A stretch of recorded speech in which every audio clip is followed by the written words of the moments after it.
श्री स्वामी समर्थ. उद्या 13 मे बुधवार, 11 एकादशी. सकाळीच घरात आणा या झाडाचे एक पान. शत्रू लोटांगण घालून मुलांची, पतीची, घराची जोरदार प्रगती. नमस्कार माझ्या लाडक्या मैत्रिणींनो आणि माझ्या सर्व प्रेमळ माता भगिनींनो. तुम्हा सर्वांना येणाऱ्या अपरा एकादशीच्या खूप शुभेच्छा. कशा आहात तुम्ही सर्व? घराची जबाबदारी, मुलांचा अभ्यास, पतीच्या कामाची चिंता आणि या धावपळीत स्वतःच्या मनाची होणारी ओढाताण, हे सर्व सांभाळताना कधी आपण थकून जातो ना. आपण देवासमोर दिवा लावतो, उपवास करतो, पण मनात कुठेतरी एक शंका असतेच की माझे कष्ट फळाला कधी येणार? माझ्या घराला कोणाची दृष्ट लागली आहे का? माझ्या पतीच्या प्रगतीमध्ये नक्की अडथळा काय येतोय? मैत्रिणींनो, उद्या 13 मे बुधवार, अपरा एकादशी, जिला अचला एकादशी सुद्धा म्हणतात. अपरा याचा अर्थच असा आहे की ज्याची पुण्याला सीमा नाही. शास्त्र सांगतं की या दिवशी केलेल्या एका छोट्याशा कृतीने तुमचं नशीब 100च्या वेगाने धावू शकतं. पण आजचा हा व्हिडिओ नेहमीसारखा नाही आहे. आज मी तुम्हाला तुळशीची किंवा पिंपळाचं पान आणायला सांगणार नाही. ती पण पवित्र आहेतच. पण आज मी तुम्हाला एका अशा गूढ आणि अतिशय चमत्कारी पानाबद्दल सांगणार आहे, ज्याचा उल्लेख जुन्या पोथ्यांमध्ये दडलेला आहे. हे पान उद्या सकाळी फक्त घरात आणून एका विशिष्ट जागी एका विशिष्ट पद्धतीने ठेवलं तर विश्वास ठेवा, तुमचे शत्रू जे तुमच्या पाठीमागे गुप्तपणे कारस्थानं करतात ते तुमच्यासमोर लोटांगण घालतील. तुमच्या पतीच्या कामात जे दगडधोंडे येत आहेत ते दूर होतील. यशाचा मार्ग मोकळा होईल आणि मुलांच्या प्रगतीची गाडी जी थांबली आहे ती सुसाट धावेल. अनेकांना प्रश्न पडतो की ताई, आम्ही खूप सेवा करतो, मग यश का मिळत नाही? याचं उत्तर उद्याच्या एकादशीच्या योगात दडलंय. हा व्हिडिओ शेवटपर्यंत अगदी शांत चित्ताने पहा, कारण आज मी जे पान आणि जो उपाय सांगणार आहे तो कदाचित तुम्ही याआधी सोशल मीडियावर किंवा कोणाकडूनही ऐकला नसेल. हे गुपित मी खास माझ्या या कुटुंबांसाठी म्हणजेच तुमच्यासाठी घेऊन आले आहे.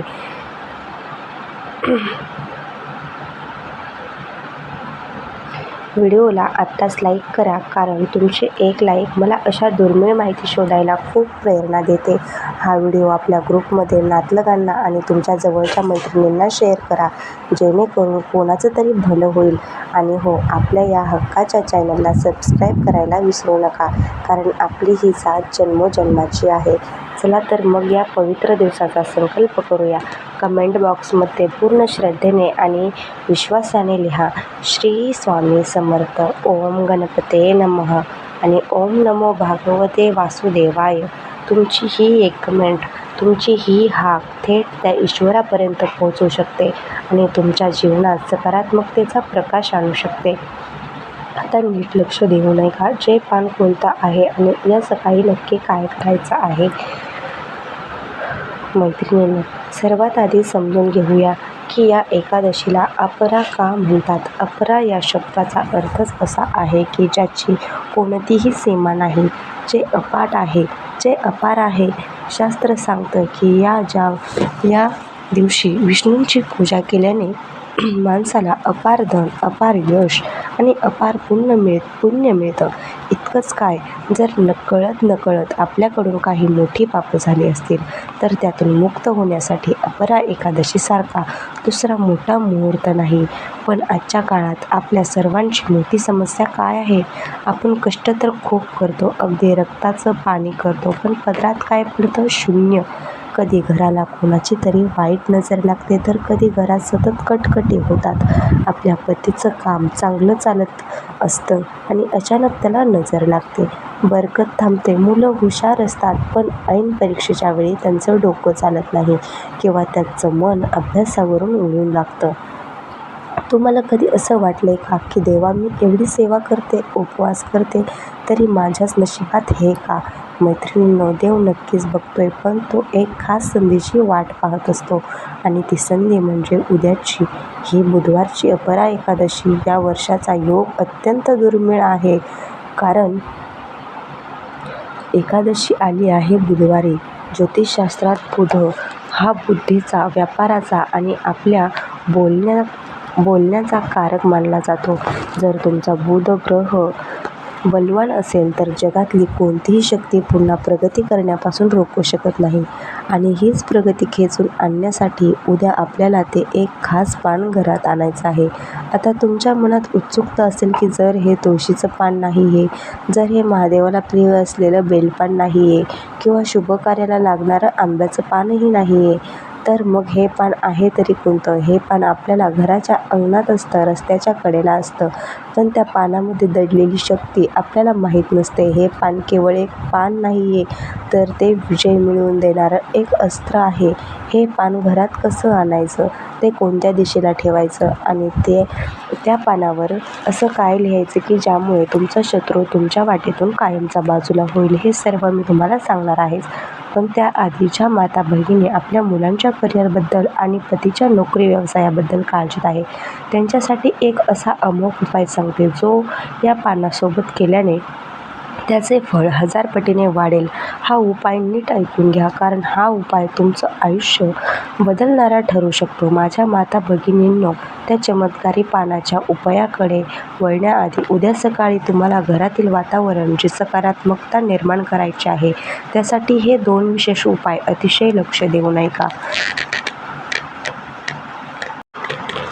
हे उपाय साधे वाटत असले तरी अपरा एकादशीच्या मुहूर्तावर त्यांची शक्ती द्विगुणित होते. उद्या सकाळी सूर्योदयापूर्वी उठण्याचा प्रयत्न करा. स्नान झाल्यावर स्वच्छ वस्त्र परिधान करा. सर्वात आधी आपल्या घराचा मुख्य दरवाजाकडे वळा. आपला मुख्य दरवाजा हा केवळ येण्या-जाण्याचा मार्ग नसतो, तर तो लक्ष्मीच्या आगमनाचा मार्ग असतो. उद्या एकादशीला एका वाटीत शुद्ध हळद घ्या. त्यात गंगाजल किंवा साधे पाणी घालून त्याची पेस्ट करा. आपल्या मुख्य दरवाजाच्या दोन्ही बाजूला स्वस्तिक काढा. आणि पण इथे एक गोष्ट लक्षात ठेवा, जे अनेकांना माहीत नाही. स्वस्तिक काढल्यानंतर त्या स्वस्तिकाच्या मध्यभागी आणि चारही बाजूंना थोडं मोगऱ्याचं किंवा चंदनाचं अत्तर लावा. अत्तराचा सुगंध शुक्र ग्रहाला आकर्षित करतो आणि हळद गुरुग्रहाची प्रगती देते. जेव्हा हे 2 ग्रह एकत्र येतात तेव्हा घराची प्रगती कोणीही रोखू शकत नाही. ज्या मातांच्या मनात सतत काळजी असते की माझ्या मुलाचं डोकं तर हुशार आहे, पण तो अभ्यासाला बसत नाही किंवा त्याचं मन सारखं भटकतं, मुलांच्या एकाग्रतेसाठी उद्याचा हा विशेष तोडगा नक्की करा. एका लहान चांदीच्या किंवा काचेच्या वाटीत थोडं दूध घ्या. त्यात केशराच्या 2-3 काड्या टाका.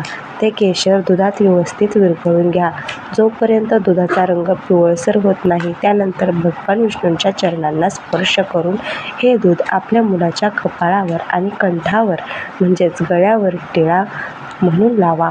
यामागचे शास्त्र काय? कपाळ हे आज्ञाचक्राचे स्थान आहे आणि कंठ हे विशुद्ध चक्राचे. केशराचा टिळा लावल्याने मुलांची बुद्धी स्थिर होते, त्यांची वाणी सुधारते आणि अभ्यासातली भीती निघून जाऊन त्यांना विषयाचे आकलन लवकर होऊ लागते. हे करून पहा. मुलांच्या आत्मविश्वासामध्ये तुम्हाला स्वतः फरक जाणवेल. आणि पतीच्या प्रगतीसाठी आणि धनवृद्धीसाठी आता बोलूया.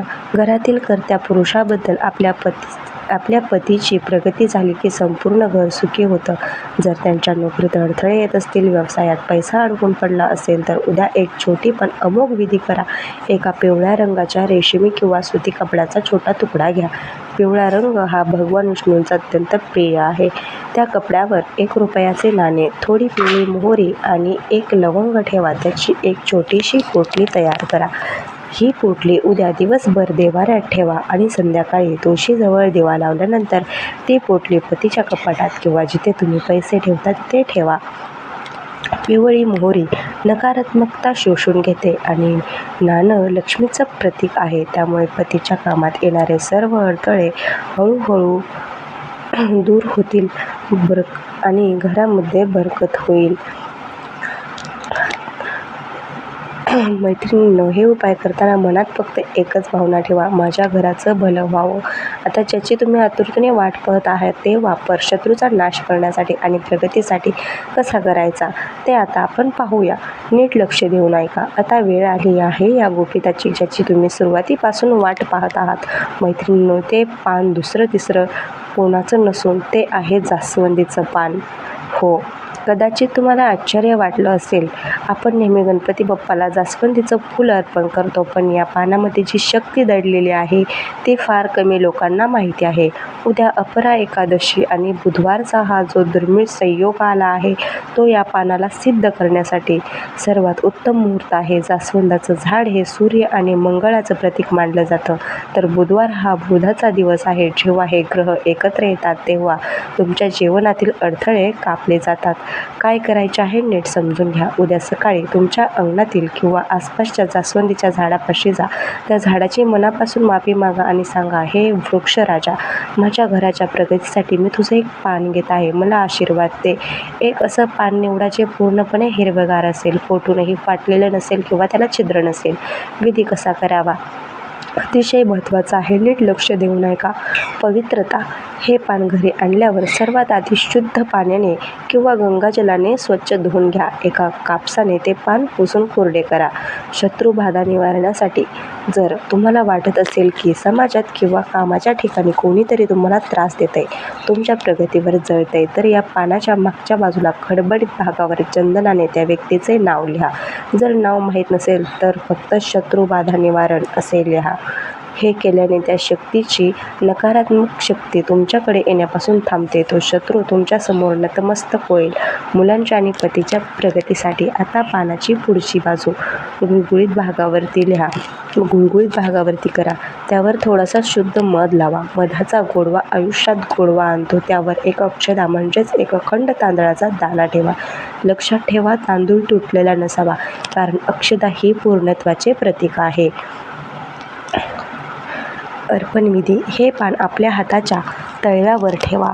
डोळे मिटून आपल्या कुलदैवताचे आणि भगवान विष्णूंचे स्मरण करा. त्यानंतर हे पान भगवान विष्णूंच्या किंवा गणपती बाप्पाच्या चरणाशी अर्पण करा. हे पान कुठे ठेवावे? जर तुम्ही हे पान देवाऱ्यात अर्पण केलं असेल तर पूजा झाल्यावर ते पान तुम्ही तुमच्या घराच्या ईशान्य कोपऱ्यात म्हणजेच देवघराच्या दिशेला एक स्वच्छ जागी किंवा पांढऱ्या कपड्यावर ठेवू शकता. हे पान घरात असेपर्यंत तुमच्या घरातील नकारात्मक ऊर्जा, वास्तुदोष आणि कोणाचीही वाईट नजर घराला शिवणार नाही. मैत्रिणींनो, हे पान घरात आल्यावर तुम्हाला स्वतःला घरातील वातावरणातला बदल जाणवेल. चिडचिड कमी होईल. पतीच्या कामातील अडथळे दूर व्हायला सुरुवात होईल. हे केवळ पान नाही तर तुमचं नशीब उजळणारा एक आशीर्वाद आहे. फक्त हे करताना मनात शंका आणू नका. श्रद्धेने केलेला हा छोटासा प्रयोग तुमचं आयुष्य सुखाच्या दिशेने नेऊ शकतो. माझ्या प्रिय भगिनींनो, व्हिडिओच्या शेवटी मी तुम्हाला एक मनातील गोष्ट सांगू इच्छिते. हे उपाय, ही पान, ही मुहूर्त, हे सर्व केवळ एक माध्यम आहे. त्या ईश्वरापर्यंत पोहोचण्याचे रस्ते आहेत. पण खरी ताकद कशात असेल तर ती तुमच्या अढळ विश्वासात आहे. मी स्वतः एक गृहिणी आहे, एक माता आहे, एक पत्नी आहे. त्यामुळे मला माहिती आहे की जेव्हा घरावर एखादं संकट येतं तेव्हा एका स्त्रीने मन कसं कासावीस होतं.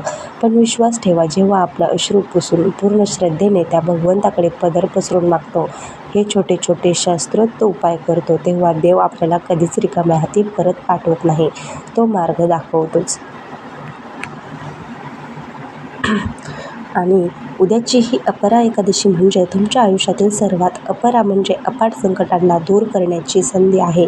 हे एक जास्वंदाचं पान तुमच्या कर्माला भाग्याची जोड देऊ शकतं, ज्यामुळे उद्या सकाळी आळस करू नका. मनातील शंका काढून टाका आणि पूर्ण सकारात्मकतेने हा विधी करा. तुम्हाला आजची ही माहिती कशी वाटली? आजचा हा विषय तुम्हाला मनापासून पडला का? हे कमेंटमध्ये नक्की सांगा. जर तुमच्या मनात काही या उपायाबद्दल किंवा इतर काहीही शंका असतील तर बिनधास्त विचारा. तुमची ही बहीण, तुमची ही मैत्रीण तुमच्या प्रत्येक प्रश्नाचं उत्तर देण्याचा प्रामाणिक प्रयत्न करेन, कारण तुमचं समाधान हेच माझं यश आहे. जाण्यापूर्वी पुन्हा एकदा मनापासून आठवण करून देते, ही माहिती हे गुपित फक्त स्वतःपुरतं ठेवू नका. आपल्या महाराष्ट्रातील प्रत्येक घराघरात हा संदेश पोहोचू द्या. या माहितीचा फायदा आपल्या इतर माता भगिनींना व्हावा म्हणून हा व्हिडिओ आत्ताच तुमच्या व्हॉट्सअप ग्रुप मित्रमैत्रिणींना शेअर करा. व्हिडिओला लाईक करायला विसरू नका, कारण तुमची एक लाईक मला सांगते की माझं काम तुमच्यापर्यंत पोहोचतं आहे. आणि जर तुम्ही आपल्या चॅनलला परिवारात नवीन असाल तर सबस्क्राईब करून बेल आयकॉनवर नक्की दाबा, जेणेकरून आपली ही आध्यात्मिक भेट रोज होत राहील. चला तर मग जाता जाता कमेंट बॉक्समध्ये भक्तीने भरून टाकूया. पूर्ण श्रद्धेने लिहा, श्री स्वामी समर्थ, ओम गणपतये नमः, ओम नमो भगवते वासुदेवाय. तुमच्या मुलांच्या कष्टाला फळ मिळू दे. तुमच्या पतीच्या व्यवसायात नोकरीत भरभराट येऊ दे. आणि तुमच्या संपूर्ण घराला सुख समृद्धीचा आशीर्वाद मिळू दे. हीच जगन्नाथाकडे कळकळीची प्रार्थना. खूप खूप धन्यवाद. भेटूया पुन्हा.